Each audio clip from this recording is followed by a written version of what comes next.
Esse é o podcast Nós na Real. Aqui você vai encontrar de tudo um pouco, porque na real a vida é assim. Pegue seu novelo e venha costurar experiências por meio de um diálogo aberto, empático e descontraído com a gente. Acompanhe o nosso conteúdo também nas outras plataformas e redes sociais pelo @Nós na Real.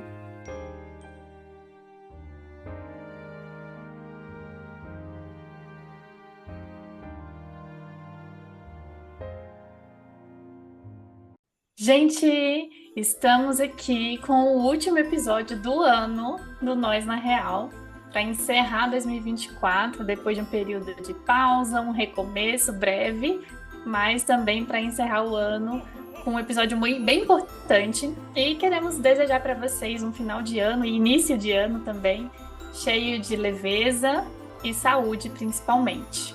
A gente também quer agradecer a parceria de vocês aqui com a gente nessa caminhada. É um prazer estar aqui com vocês e é muito bom compartilhar nossas reflexões e ouvir vocês também aí do outro lado. Gente, então o convite é que a gente entre 2025 também juntos, que a gente possa ter muitos outros momentos, muitas outras discussões e reflexões juntos. E fique então com o nosso 32º episódio do podcast Nós na Real e a gente se vê em 2025. Até lá! Oiê! Responda sinceramente. Você tá dormindo no ponto ou cuidando do sono? Estou aqui com as minhas parceiras Rai. Oi, gente! E a Marcelitia. Oi! Para mais um episódio do Nós na Real. Vamos abordar um tema muito, mas muito essencial na nossa vida: o sono. Todo mundo passa um período das nossas 24 horas diárias acordado ou dormindo. O tempo, a qualidade e outras características do nosso ciclo sono-vigília variam de pessoa para pessoa. Há preferências individuais, por exemplo, em horários de sono ou vigília, os chamados cronotipos. Mas você já ouviu falar também nos ritmos circadianos? Eles são, basicamente, uma sequência de eventos fisiológicos que ocorrem diariamente no nosso corpo. Por exemplo, secreção do cortisol, baixa da melatonina, temperatura que se eleva ao acordar. O sono é fundamental para a nossa saúde, não só o sono por si só, mas o sono com duração e qualidade adequadas. Você já percebeu o quanto uma noite mal dormida pode impactar negativamente no seu dia ou na sua semana? Pois é, um sono ruim diminui a resposta imunológica à vacinação, prejudica o controle da glicemia, interrompe a regulação do apetite, provoca alterações no humor, prejuízo cognitivo, risco de acidentes, aumenta o risco de doenças, dentre outros fatores. E, obviamente, a vida que a gente vive também influencia no sono. Ansiedade, estresse, problemas que vivenciamos podem, por exemplo, atrapalhar no momento de dormir. Observando tudo isso e sabendo que dormir também é comportamento, conta pra gente uma coisa. Você está dormindo no ponto, deixando de cuidar do seu sono, não o priorizando, convivendo com uma série de consequências relacionadas a isso? Ou está dormindo bem, acessando os benefícios de um corpo descansado e saudável? Um dado importante é que algumas dessas informações possuem referência em uma cartilha publicada pela Associação Brasileira do Sono, e que vocês podem buscar para entender melhor sobre o tema, mas só depois de ouvir esse episódio. Vamos desenrolar esse novelo? A gente sabe que o sono ultimamente tem estado desregulado para muitas pessoas, né? O que vocês acham assim, que contribuem para isso atualmente? A gente pode começar com um dado, né? Em 2023, a USP fez um levantamento de que 70% da população não tem algum desajuste no sono, né? E muitas vezes a gente nem sabe que tem esse desajuste do sono por uma falta de conhecimento do que é um sono de qualidade. Mas algo que a gente tem que pensar aqui é a forma do modo de vida hoje que a gente vive, né? A gente está o tempo todo hiperestimulado, não só pelas telas, né? Mas pelo hiperestímulo, que é, às vezes, abrir um WhatsApp e ver que você pode ter taxas de cortisol mais altas, porque tem uma mensagem ali do grupo de trabalho, que pode ter algum tipo de mensagem de cobrança de alguma pessoa.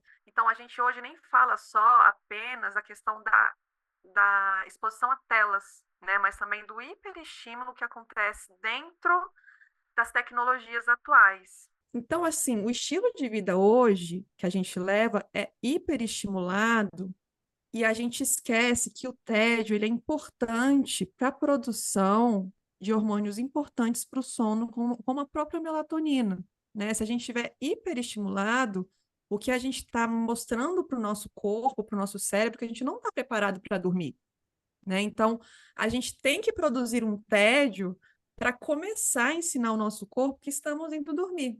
E isso vai envolver tanto exposição de luz, tanto a atividade que a gente está fazendo, a alimentação que a gente fez ali no final do dia.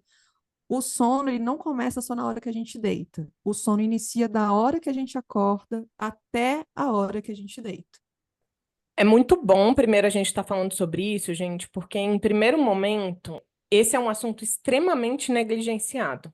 A gente sabe, né, as pesquisas mostram, a Marcela está trazendo esse dado de 70% da alteração do sono nos brasileiros, mas talvez a taxa seja muito maior na medida em que existem muitas pessoas com sono prejudicado e que nem sequer descrevem essa condição.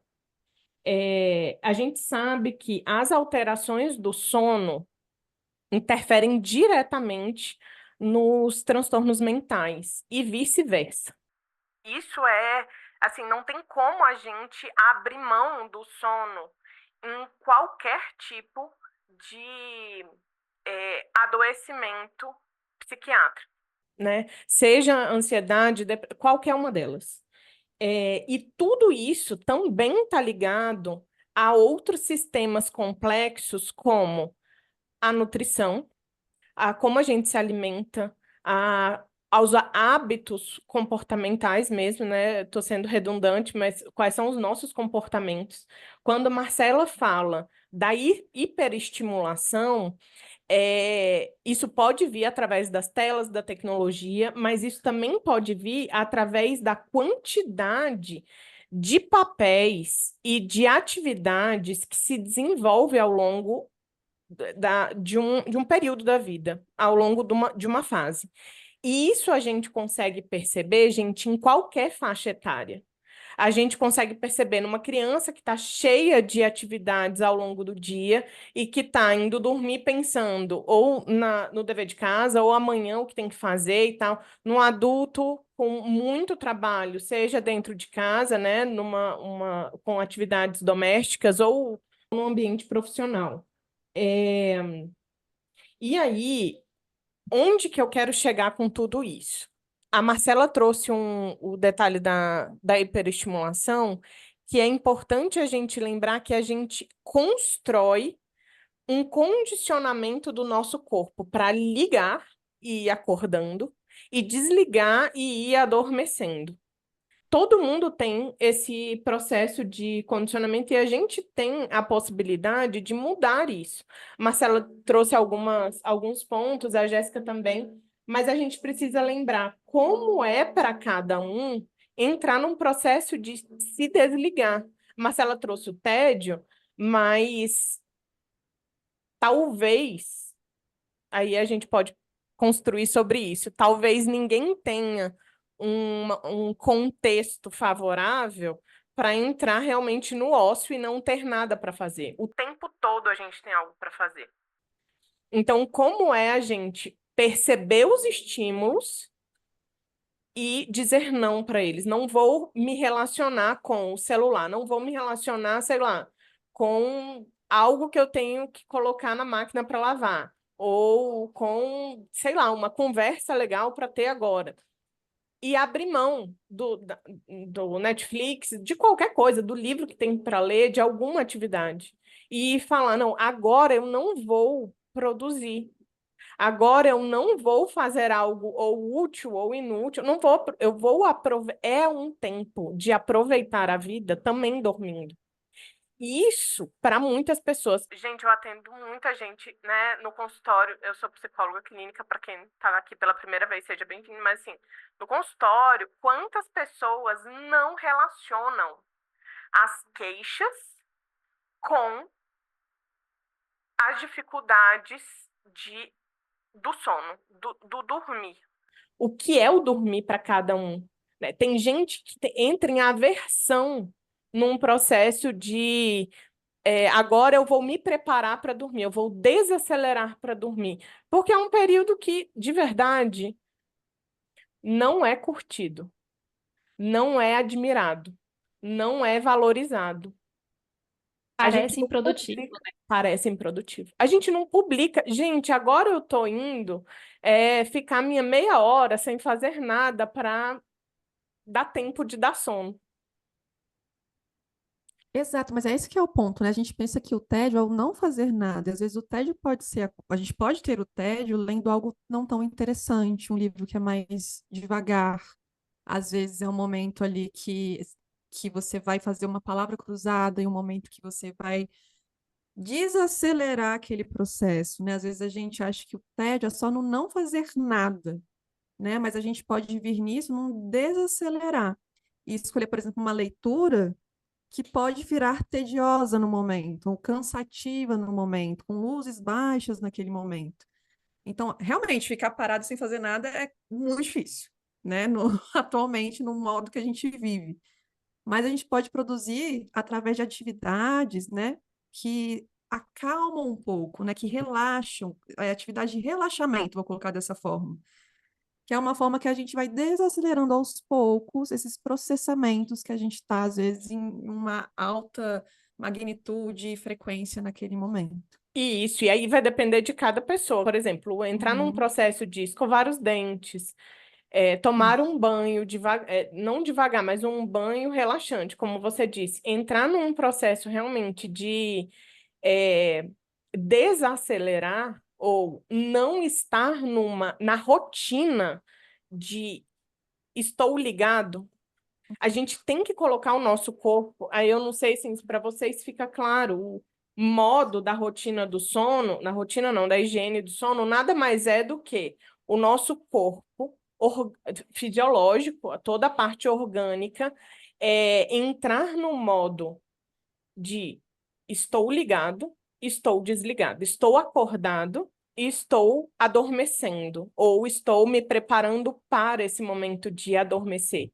Então, tomar um banho para ir trabalhar pela manhã é diferente do banho, do ritmo do banho, de ir adormecer. A alimentação precisa ser diferente. O tipo de o tipo de leitura, a Marcela trouxe esse ótimo exemplo. Para algumas pessoas, leitura nenhuma vai funcionar. Por exemplo, né? Eu sou uma pessoa que, caramba, é pegar um livro que liga, assim, ó. Liga. Uhum. Qualquer livro bobo vai ser motivo para rabiscar, fazer links, lembrar de clientes. Não dá certo ler antes de dormir para mim. Porque eu entro no modo de ligar, de estudo, de todo jeito. Então, a gente precisa pensar que é personalizado esse processo.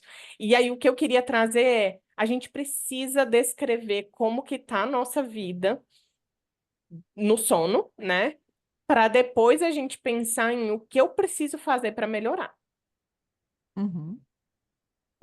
Tudo isso que vocês estão falando entram muito assim em possibilidades de criar contexto para que a gente aumente a chance de iniciar um estado de relaxamento, se preparando para o momento de dormir, né? E isso envolve também certo planejamento, né? Porque à medida em que a pessoa começa a melhorar a descrição dessa rotina pré-sono, vou chamar assim, né? E a gente perceber onde que a gente pode melhorar essa rotina, e aí entra a história da higiene do sono e tal. Que é uma coisa bem conhecida, né? De melhorar alguns hábitos, assim, para poder melhorar a qualidade do sono. Mas entra um planejamento também até de tempo de sono, né? Eu sei que é um sonho de consumo dos adultos ter no mínimo 8 horas de sono por noite. Muita gente fala, eu não tive minhas 8 horas. Tá, porque tá aí, existe uma convenção de quantidade de horas para dormir também. Mas a gente tem que lembrar duas coisas antes de falar sobre o tempo de sono, né? Que o tempo é importante, como eu falei no texto introdutório, mas a qualidade também. Quando a gente fala da higiene do sono, é claro que a gente aumenta a chance de se planejar para um horário também de ir para a cama, dormir, o horário que vai acordar e tal. mas também aumenta a chance de a gente ter um sono de maior qualidade, que é, de fato, já estar relaxado, que é conseguir se desligar, que é conseguir ter uma noite um pouco mais consistente, sem tantos despertares longos ou algo nesse sentido, né? E aí, sobre a quantidade de sono, de tempo de sono, até tem alguns dados ainda da associação que eu mencionei para vocês, que não sei se vocês se lembram, ou de vocês nessas épocas, ou até de pessoas que a gente acompanha de outras idades, né? Mas na infância existe uma orientação mais matutina. Então, geralmente na infância as crianças acordam mais cedo, mas também dormem mais cedo. Já na adolescência existe uma preferência vespertina, então geralmente querem dormir mais tarde também para acordar mais tarde, né? E já nos adultos a gente, apesar de não ter essa preferência mais matutina ou vespertina, porque a vida nem permite que a gente possa ter tantas coisas diferentes assim. Lembrando que ainda tem preferências individuais, mas no geral, tá? Existe uma recomendação de quantidade de horas de sono, né? Então, para os adultos, por exemplo, existe uma recomendação de 7 a 9 horas de sono por dia, como um sono saudável. Então, se a gente tem muito menos horas, tipo, menos que 6 ou mais que 10, já não é muito recomendado, segundo a cartilha dessa associação, né? Diz que está associado, por exemplo, ao desenvolvimento de problemas de saúde. Então, de 7 a 9 horas seria o ideal? Sim. Mas a gente sabe, como a gente estava falando, das interferências que a nossa vida coloca na vida adulta, né? Os compromissos, as responsabilidades. Nem sempre isso é possível. A gente sabe que as realidades são diferentes. Mas eu acho que priorizar algumas noites ou tentar planejar o máximo possível um tempo de sono próximo disso pode ser um caminho saudável para a gente pensar, né? E aí, só completando para os idosos, na verdade, eles geralmente dormem mais cedo e apresentam aí geralmente mais de 7 horas seguidas de sono de qualidade, mesmo com cochilos durante o dia, coisa que às vezes para os adultos não funciona tão bem. Às vezes faz parte da higiene do sono, tipo, não tirar cochilos durante o dia para ter uma noite melhor, né? Já na velhice, isso pode mudar um pouquinho, não interfere tanto.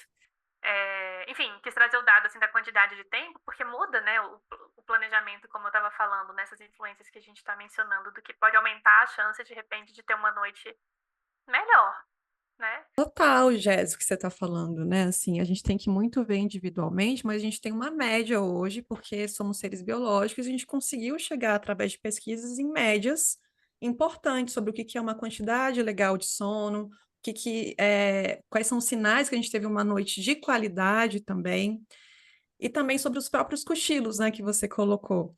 É, gente, a gente pode cochilar, mas o cochilo não são 2 horas de cochilo. Até 30 minutos de cochilo, né?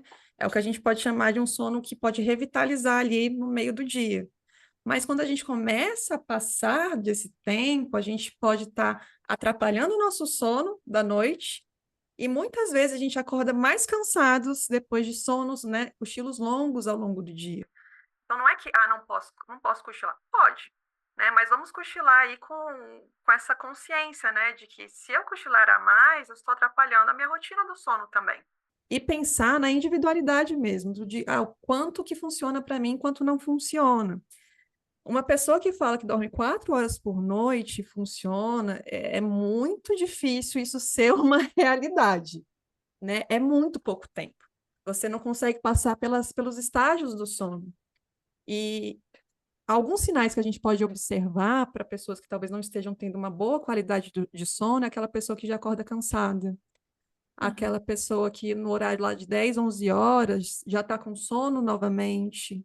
É esperado que com uma boa qualidade de sono, na manhã, a gente esteja desperto, né? A gente acorda meio sonolento, mas aos poucos, ao longo daquela manhã, você fica desperto, né? Você fica com uma atenção legal, uma concentração legal. Quando você começa a observar, por exemplo, essa sonolência em excesso pela manhã, isso é um sinal que talvez algo possa estar alterado. Né? Assim, algo pode estar desregulado. É uma hipótese que pode acontecer quando isso surgir por aí. Então, são alguns sinais legais a gente observar, considerando que hoje eu acho que a gente nem sabe que dorme mal, né? A gente negligencia muito o sono. Então, outro ponto que é importante é a gente observar como é que a gente está acordando. O que você percebe como você fica pela manhã? Né? Assim, você percebe que você está com sono muito rápido, que você está atento, como é que está a sua concentração? após o almoço é natural a gente sentir aquele soninho, não é anormal, né? Não fala que seu sono é ruim, não, é natural que isso aconteça. É, e percebendo ao longo do dia esse ciclo acontecendo, porque é possível observar isso. Então, o sono é desde a hora que a gente acorda, porque a gente esquece, às vezes, hoje também com essa rotina que a gente está falando, né? Que é importante a exposição à luz, mesmo que de forma indireta. E muitas pessoas não abrem nem as cortinas quando acordam, né? Elas ficam lá no escuro e já pegam o celular, e aí vai acordando lentamente. Isso dificulta muito o despertar da pessoa. Então, são pequenas mudanças na rotina que podem ajudar a gente se relacionar melhor com o sono. Você falando dos sinais, né, dos indicativos de um sono reparador, né, que é como a gente chama. Às vezes a pessoa fala, nossa, eu durmo 8 horas por noite. Aí quando você fala, tá, mas você acorda, você sente que é um sono reparador? Não. Então, peraí. Algo não tá funcionando nessa qualidade aí desse sono da sua noite e tal. E o sono, como você falou, né, Marcela, tem funções muito importantes. Então, tudo. Nosso corpo precisa desse momento para se reorganizar para o dia seguinte, basicamente. Então, aprendizagem, memória, toda a plasticidade cerebral, regulação do humor, tudo isso é influenciado por como a gente está em relação ao sono, né? E aí a Rai mencionou logo no início, assim, tipo, que um sono, ele pode indicar, inclusive, indicar ou fazer parte, né, de sintomas, por exemplo, de transtornos mentais. Então, a gente tem ali alguns critérios de transtornos que tem o sono como um ponto importante? Tem. Tem outros que não tem critério especificamente ali categorizado, mas que a gente sabe que uma alteração pode aumentar a chance de algum transtorno acontecer. Então, se é um sono de péssima qualidade ao longo do tempo, pode aumentar a chance de depressão, por exemplo. Ao mesmo tempo, o diagnóstico de depressão também tem como critérios ou uma hipersonia, uma insônia, né? E a gente ainda tem os transtornos relacionados ao sono, que poderia ser insônia, os transtornos relacionados também à respiração ali, né? A hipopneia e a apneia do sono, e tantos outros que a gente tem relacionados a esse momento tão importante e diário, né? Que todo mundo passa. Então, de fato, a gente negligencia, eu falo a gente, a sociedade como um todo, mas ele é essencial, né? E é isso que a gente, eu acho que tá batendo na tecla desde o início, assim, do episódio. Gente, vocês foram falando, eu fui pensando aqui em alguns pontos, além do que eu tinha também selecionado. Assim, primeiro, que é fundamental a gente lembrar é que quem está ouvindo a gente precisa colocar o que que é uma rotina do sono e o que é uma exceção. Então, pode ser que você tenha um final de semana, uma viagem, um dia específico que você vai ter uma alteração, e isso é esperado. Mas isso sendo uma exceção à regra de como acontece o seu sono no dia a dia, a sua rotina no cotidiano.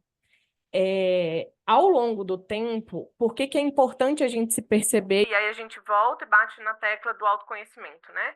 Ao longo do tempo, se a gente começa a se perceber e se descrever, qual o impacto de uma noite mal dormida, ou uma noite em que eu vou para uma festa e viro a noite, por exemplo, acordado, ou, enfim, quanto tempo cada um vai recuperar esse dia aí de exceção, essa noite aí de exceção sobre o sono.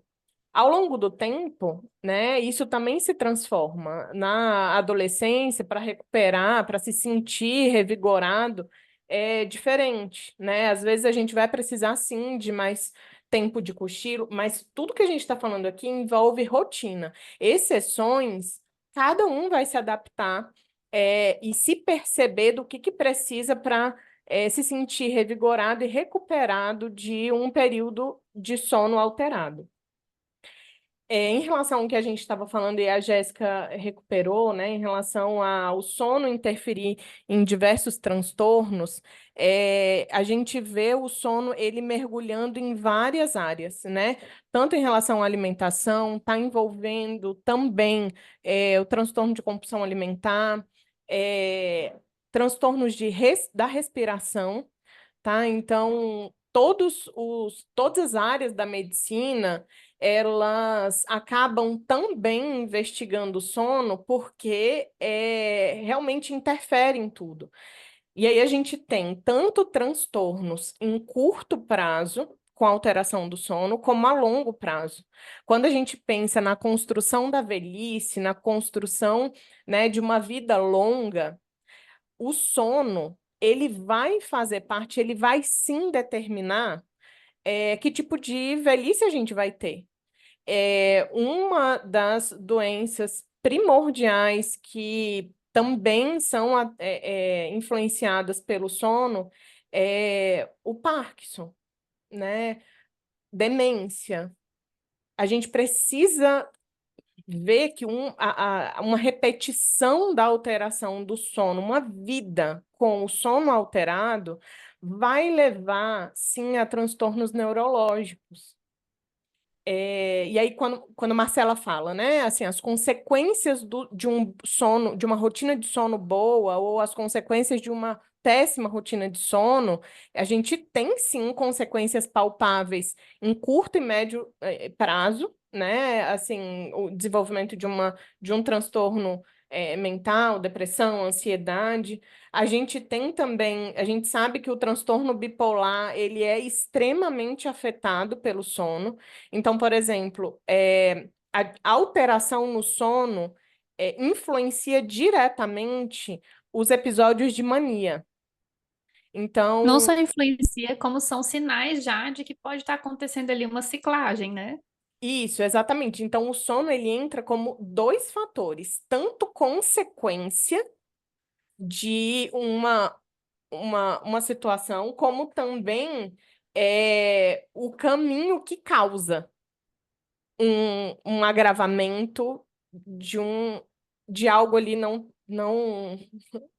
tão bom, né? Uma doença mesmo, né? E Marcela estava falando do tempo, né? Vocês trouxeram sobre o tempo de sono. Uma vez eu vi uma reportagem dizendo que era um médico falando que menos de 8 horas de sono ou mais de 8 horas de sono diárias envelhece. Não envelhecer no sentido. Toda a entrevista era voltada para isso. Não envelhecer em relação à pele, mas envelhecer todo o organismo. Né? A gente encurta tempo de vida se a gente dorme menos de 6 horas por dia ou mais de 8 horas. Então, dormir demais também é um transtorno do sono, gente, também é um indicativo, tá? Então, como está tudo conectado, a gente precisa fazer uma investigação. Não é só da área da psicologia nem da psiquiatria, são várias áreas da medicina que investigam, né, o sono. E aí eu queria muito trazer algo que é muito importante, que traz uma das medidas da investigação do sono, que é o exame de polissonografia, em que às vezes é muito difícil para algumas pessoas fazerem, tem pessoas que são extremamente resistentes a esse exame, mas ele é extremamente importante. A gente passa uma noite, né, com uma série de aparelhos ligados e tal, para realmente medir como que está a qualidade do nosso sono, se a gente chega a entrar no sono REM, que é o sono reparador mesmo ou não. Tem problemas relacionados ao próprio ronco, às pausas na respiração. Tem pessoas que passam, gente, muito tempo sem respirar ao longo do sono, né? Do período de sono. Então, e nem sabem. E acordam, ou acordam cansados, ou nem se percebem cansados, e seguem o dia, e seguem anos nessa condição. E Que esse é é um risco também, né? e é um super Ah, risco é. de, enfim, a falta de oxigenação sanguínea no cérebro, o risco de AVC, epilepsia, enfim. Então, eu queria muito trazer para vocês que não existe só uma questão de comportamento e de escolha. Existem tratamentos na medicina, na psicologia, na psiquiatria, e aí eu queria trazer e levantar mais uma vez a bola para uma investigação multidisciplinar, e se for necessário, sim, a gente precisa entrar com medicação. Sim, às vezes a gente precisa entrar com aparelhos para dormir, como, por exemplo, o próprio CPAP, o BIPAP, que são aparelhos que ajudam na respiração e no favorecimento de um sono mais saudável, reparador, fisiologicamente falando, porque a gente tem um bom sono, uma boa qualidade do sono depende, em parte, do nosso comportamento. é só uma parte. A higiene do sono, a rotina do sono, ela é limitada, assim. Se a gente tem algum problema respiratório, às vezes a gente só vai conseguir reparar isso com o uso de um aparelho para dormir. Às vezes, inicialmente, a gente precisa de uma medicação para auxiliar na rotina do sono. Tem algumas curiosidades também, assim, que mais vocês pensaram, meninas, assim, em relação assim, não sei se a gente pode falar agora, mas e o sono de vocês, como é que tá? Vocês querem trazer isso? Eu quero. Eu fiquei só pensando em complementar um ponto que você falou, Rai, antes, assim, que é. Você falou, né, da necessidade, às vezes, de investigação médica, acompanhamento e até mesmo tomar medicamento para dormir e tal. Não para dormir, mas para ter um sono melhor, né? E eu lembro só de duas situações específicas que eu quero mencionar. Uma, se seu médico, médica, psicólogo, psiquiatra, enfim, nunca te perguntaram sobre o sono, leva esse ponto porque pode ser algo que você não esteja observando, descrevendo, e é uma pergunta básica que precisa acontecer. O segundo ponto relacionado à saúde que eu pensei enquanto você falava era só para relatar mesmo assim a quantidade de pessoas que a gente vê se automedicando ou tomando, por exemplo, melatonina doidado aí, sem prescrição, sem indicação médica e sem entender do assunto, e isso pode estar mais atrapalhando do que ajudando. Às vezes parece que ajuda em curtíssimo prazo, dormir melhor hoje foi por causa de tal coisa. E às vezes não, né? Então a gente está colocando para dentro do corpo uma substância que às vezes a gente não precisa. E em excesso pode ocasionar em prejuízos. Então, é muito importante porque, né, esse tipo de coisa viraliza muito rápido e as pessoas acabam achando que é uma solução para outros problemas que têm outros tratamentos indicados. É importante você falar isso, porque não sei se vocês viram, né? Saiu, acho que foi semana passada ou retrasada, desse podcast, eu não sei quantas semanas vão ter passado. Mas o medicamento Zolpidem, né? Ele acabou de Uhum. dar a forma de controle, né? Porque antes não se tinham tantas pesquisas quanto aos efeitos a longo prazo, né? Nas pessoas em relação até à dependência, né? Da medicação e tudo mais. E virou até trend de TikTok o uso, né? Dessa medicação. Então, é importante a gente se informar sobre isso, né? Ter controle sobre essas medicações, sempre com orientação médica, sempre com acompanhamento médico. Assim, aqui como psicólogas, né? A gente tem um olhar não só comportamental, a gente tem um olhar biológico, cultural, são todas variáveis que concorrem para a qualidade desse sono, né? Sendo ele mais positivo ou mais negativo. Então, é isso que a Jess está falando, né? Desse acompanhamento, às vezes um cuidado que o profissional na sua frente não tem com o seu sono. De não perguntar, e aí, como é que tá seu sono? Qual a quantidade de sono? Como é que você acorda? Como é a sua rotina antes de dormir? Isso tudo tem que ter, o seu profissional, né, que te acompanha, tem que ter esse tipo de informação. Porque isso vai influenciar aí muito em várias partes da sua vida, né? Então, esse ponto para mim que você falou, Jess, é fundamental, sabe? E eu queria lembrar que bem aqui, nesse ponto, qual é o título do nosso episódio. Você tá dormindo no ponto, ou seja, você não tá sensível, não tá percebendo, descrevendo esse ponto do sono, ou você está dormindo e ponto. O que que isso significa? Você está dormindo, você está priorizando o seu sono e ponto. E essa é uma questão, gente, de prioridade. Assim como, e esse é um problema, né? Assim como na alimentação a gente pode sentir algumas dicas de que, ai, nossa, minha barriga está doendo, meu estômago está doendo, tô com fome. O sono, a gente não tem necessariamente uma dica que se relaciona de que, nossa, meu sono não vai bem, né? Existem dores de cabeça que a gente pode só negligenciar e tomar uma medicação, como vocês estavam falando de automedicação. Mas a gente não está olhando a causa, às vezes, da dor de cabeça, a causa, às vezes, do transtorno de humor, de uma alteração de humor. E às vezes é o sono. E se a gente. E esse é um lugar de prioridade, assim. Você está priorizando o seu sono? Eu vou dormir e ponto, gente. Isso é inegociável na minha vida. Hoje eu cheguei e aí.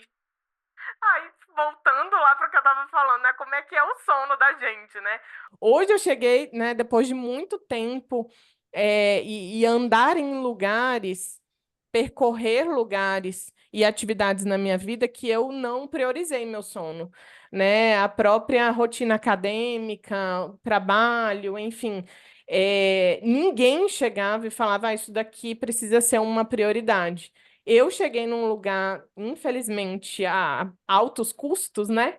De hoje eu falar assim, meu sono é inegociável. Não dá para negociar isso. Eu durmo e ponto mesmo.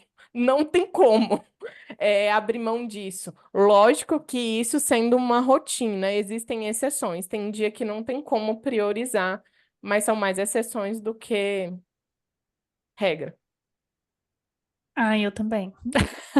Meu sono Primeiro que eu acho que, não sei se é sorte ou se foi algo construído ao longo da vida, mas que é difícil meu sono ser impactado por algo. Mesmo em dias muito. Talvez a qualidade não seja tão boa, mas ainda assim eu durmo bem, minimamente bem, em dias mais difíceis, dias mais ansiosos ou preocupantes e tal. Mas eu durmo bem, então meu sono geralmente não tem tantos impactos e eu priorizo mesmo, porque pra mim faz muita diferença. Eu tenho até dificuldade de acordar quando eu durmo menos, tipo, eu durmo mais tarde, eu tenho dificuldade de acordar mais cedo. Exatamente porque eu percebo, meu corpo já se acostumou com uma quantidade específica de horas que me faz bem. E é nítido, quando eu durmo de 7 a 8 horas, meu descanso é um. Quando eu durmo menos que isso, assim, é muito nítido pra mim o quanto impacta, sabe? Eu fiquei muito atenta a isso, principalmente depois de começar a estudar mais por isso e tal. Mas eu comecei a perceber exatamente isso que você falou, Raida, a gente ia aprendendo a observar, e eu comecei a perceber os impactos, e aí eu sempre tento aí manter de 7 a 8, mas nem sempre é possível, infelizmente. Aí é priorizar e tentar incluir na rotina, senão realmente a vida leva para outro lado, e se a gente não percebe, tá indo embora. Tá indo embora, a gente tem que puxar de volta, né? Como é que tá por aí, Marcela? Eu sou muito cuidadosa com meu sono, muito mesmo. Mas, por exemplo, eu tô uma semana atípica, que nem a gente está falando, né? Ah, tem dias atípicos, eu estou numa semana atípica. Então, ontem eu dormi muito mais tarde do que eu normalmente durmo. Eu começo a ir deitar 9h30, 10 horas. Eu sou essa criaturinha. Que é uma informação, né, que a gente tem também de pesquisas, né, que é um horário ideal, entre aspas, tá aqui, porque cada um vai ter um momento, mas é um momento que é ideal para a gente começar essa rotina do sono e dormir, né, no caso. Eu normalmente durmo esse horário e acordo às 5 e acordo muito revitalizada, né? Que assim, 5, 5h30 é um horário que eu adoro acordar.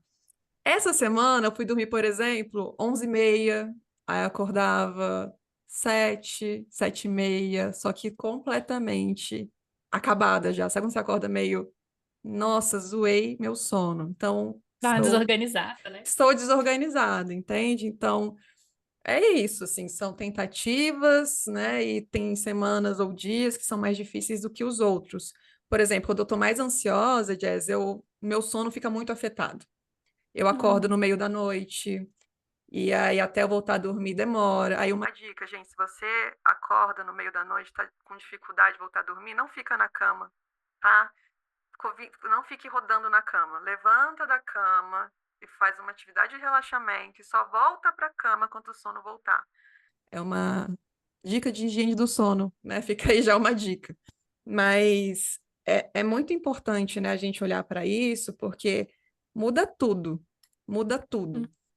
Eu acho que quando a gente é mais jovem, a gente tende a não olhar muito para essas coisas, né? A gente vai indo, a gente aguenta, às vezes, beber a noite toda, dormir até as 2 horas da tarde no outro dia, e aí, não, depois eu recupero esse sono, vai indo, vai indo, vai indo. Só que tem consequências, né? Assim, se a gente torna isso um hábito, a gente até esquece o que é dormir bem, né? O que que eu ganho quando eu durmo bem? Tem tanto tempo que eu não durmo bem que eu nem sei como é que é isso. Então, assim, aqui eu cuido muito, mas depende, né, de tudo isso, dessas pequenas variáveis que vão acontecendo ao longo da vida.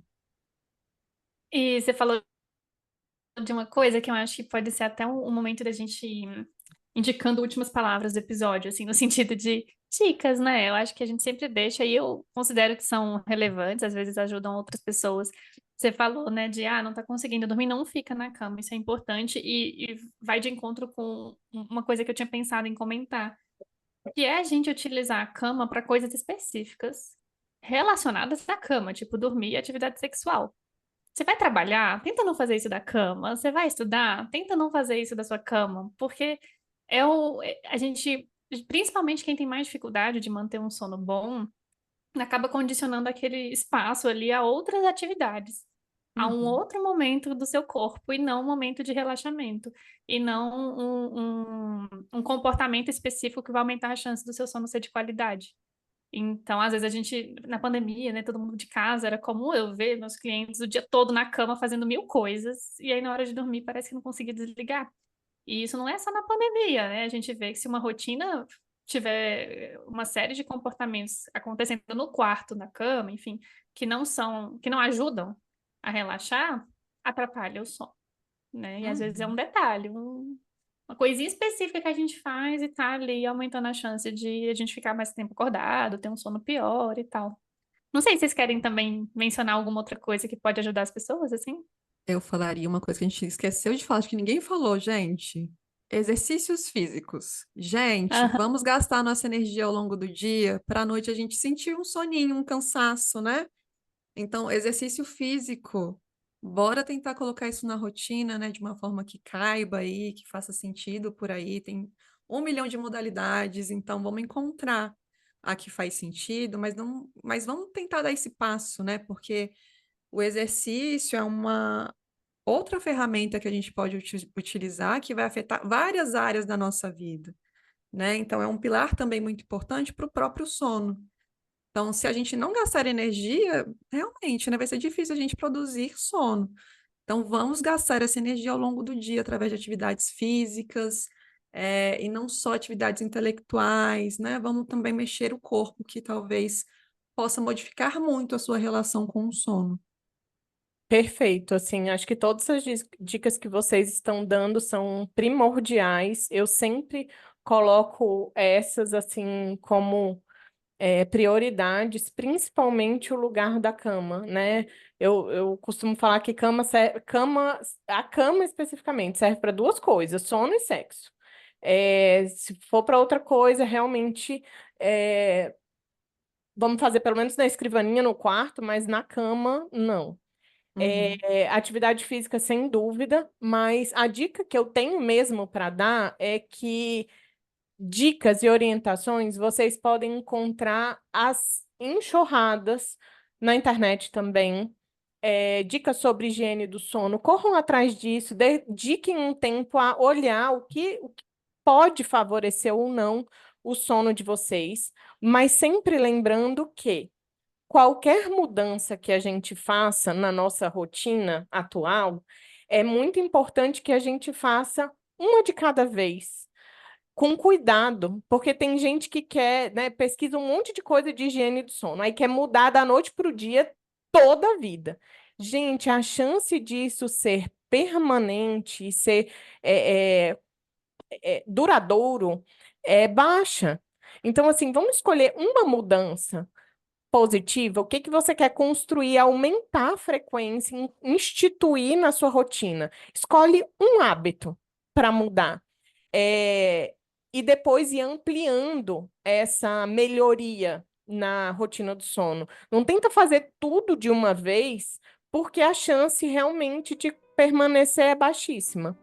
Então, eu acho que com essas dicas e se as pessoas forem buscar mais coisas, como você falou, Rai, tem bastante informação por aí. Precisamos colocar em prática e podemos começar aos poucos, né? Assim como você disse. E acredito que a gente pode ir encerrando por aqui esse tema. Não o tema em si, mas o episódio, pelo menos, né? Esse tema eu acho que a gente já falou dele, assim, pinceladas em outros episódios. E a gente vai continuar mencionando quando for necessário. Mas eu queria dizer para os ouvintes que, se vocês estiverem gostando dos nossos conteúdos, acompanhem mesmo. Se estiver no YouTube, por exemplo, aperta em gostei ali embaixo, se inscreve no canal. Se você estiver no Spotify, avalia o nosso podcast, isso é importante para a gente. E não esquece de seguir também nas redes sociais pelo @nós na real. Obrigada, pessoal, e até o próximo. Tchau, tchau, tchau. gente. Agora conta pra gente. Na real, você gostou desse episódio? O que você costurou por aí? Quer ajudar no próximo? É só falar com a gente pelas redes sociais. Aliás, esse é um projeto autônomo, mas que demanda diferentes tipos de investimento. Então, se você quiser, clique no link do Apoia-se aqui na descrição do episódio e nos ajude a manter esse podcast.